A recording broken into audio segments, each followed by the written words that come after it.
Mesdames et messieurs et mesdemoiselles, ce qui se passe en RDC, ça dépasse l'entendement. Après, donc, M. Paul Kagame et ses rebelles, qui sont dans une offensive, dans une lutte impérialiste à l'est de la RDC, c'est le tour de l'Ouganda. Et c'est ce général ougandais qu'on appelle Kainerugaba qui menace de s'accaparer d'une ville aussi importantissime en RDC. Et il vient de donner 24 heures à toutes les forces congolaises présentes dans la ville de Bunia, à l'est de la RDC, de se rendre.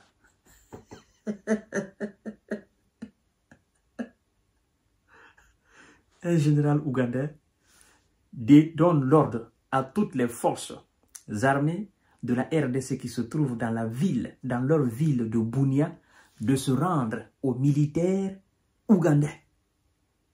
24 heures. Ah ouais.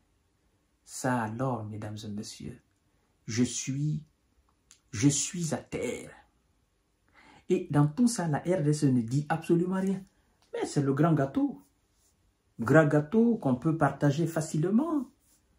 Si le petit Rwanda, avec ses rebelles, ont eu l'audace de prendre la ville de Goma, de prendre la capitale de l'Est de la RDC qu'on appelle Bukavu, l'Ouganda, qui est aussi juste à côté, se dit, mais c'est pas possible ça. Vous ne pouvez pas prendre tout comme ça. Il faut que nous aussi, nous prenions notre parti.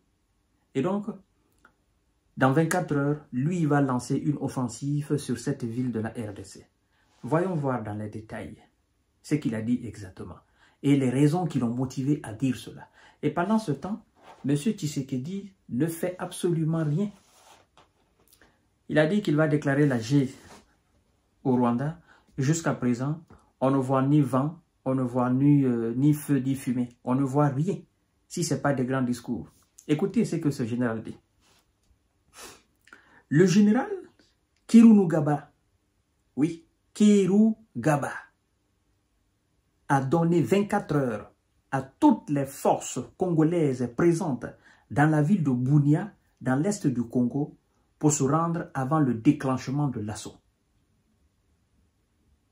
Le président ougandais avait autorisé le lancement d'une attaque, a affirmé Muhoozi Kainerugaba, son fils, dans un message sur X. Le fils de qui? De ce général-là. Donc il dit, les membres du groupe ethnique Bahima auraient été pris pour cible, avait plutôt affirmé le haut gradé, et d'avertir personne sur cette terre ne peut tuer mon peuple et penser qu'il n'en souffrira pas. Donc lui, il se dit, il y a une ethnie de l'Ouganda qui avait été pris pour cible par qui? Par les forces congolaises. C'est un prétexte qu'il veut se donner avant de lancer l'opération, n'est-ce pas, de conquête territoriale dans l'est de la RDC. Et tout précisément, il a précisé la ville de Bunia. Lui, il veut s'accaparer de la ville de Bunia. Puisque les autres ont pris la ville de Goma, la ville de Bukavu, lui, il veut prendre la ville de Bunia. Parce que toutes ces localités sont effectivement remplies d'or, de coltan et des minéraux très précieux que les Occidentaux ont besoin. Donc forcément, chacun va prendre sa part en RDC, puisqu'il n'y a pas d'État, puisqu'il n'y a pas de résistance, il n'y a pas d'armée, et puisque là-bas chacun fait ce qu'il veut, lui aussi, il se dit, bon, écoutez, je ne vais pas rester quand même bras croisés, Paul Kagame va tout ramasser, c'est pas possible. Nous devons prendre aussi notre part. Et donc il dit, Bunia serait bientôt entre les mains de l'UPDF. L'UPDF, ce sont les forces de défense du peuple ougandais, a-t-il écrit dans un autre message. Donc, la ville de Bunia, en 24 heures, il va lancer son offensive, et puis la ville sera dorénavant ougandaise. La ville sera dans la main des forces de défense du peuple ougandais. Et je n'ai pas encore vu la réaction de l'état-major congolais. J'ai pas encore vu la réaction de la défense, du ministre de la Défense congolais. J'ai pas encore vu une réaction de la part de M. Tshisekedi mettant en garde l'Ouganda dans ses tentatives, n'est-ce pas, de conquête territoriale à l'est même, n'est-ce pas, de la RDC. Et c'est Bouche B du côté du Kinshasa. Lui va maintenant lancer son opération et puis on va se mettre à dire « Oh non, l'Ouganda a aussi attaqué ». Pourtant, il avertit. Il a même donné 24 heures aux forces armées congolaises de se rendre aux forces armées ougandaises. C'est le comble.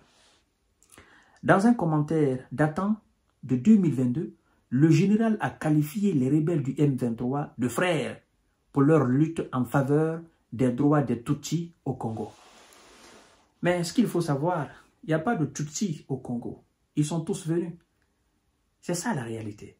Moi, j'ai demandé beaucoup de Congolais, est-ce qu'en réalité, ceux qu'on appelle des Tutsis, ce sont des Congolais?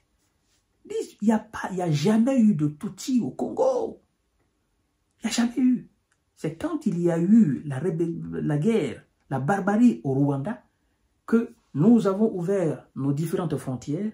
Ils sont venus, nous les avons accueillis, ils se sont installés. Et à un moment donné, puisque ce sont des étrangers, comme tout étranger dans un pays qui va demander l'asile, il s'installe, il fait 10 ans, il fait 15 ans, il fait 30 ans. À un moment donné, voilà, il se réclame comme étant maintenant natif de ce lieu ou de nationalité de ce pays-là. Sinon, il n'y a pas d'ethnie Tutsi au Congo. Il n'y a pas de Congolais Tutsi. Ils sont venus après la guerre.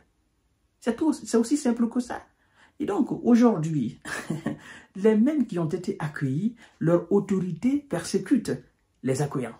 Ceux qui les ont offert l'hospitalité, la gentillesse, la charité. Vous voyez combien de fois l'homme est méchant? Et donc, mesdames et messieurs et mesdemoiselles, demain, si vous entendez que la ville de Bunia est tombée, il faut savoir tout simplement que c'est l'armée ougandaise qui n'a rien à voir avec l'armée burundaise ou encore l'armée rwandaise. C'est l'armée ougandaise de l'Ouganda. Voilà, je tenais à préciser. Je vous reviens tout à l'heure pour notre série d'informations de décortiquage. C'est le bon moment pour les autorités congolaises aussi de prendre leurs dispositions par rapport à cela. Sinon, cette nouvelle ville aussi de la RDC va tomber.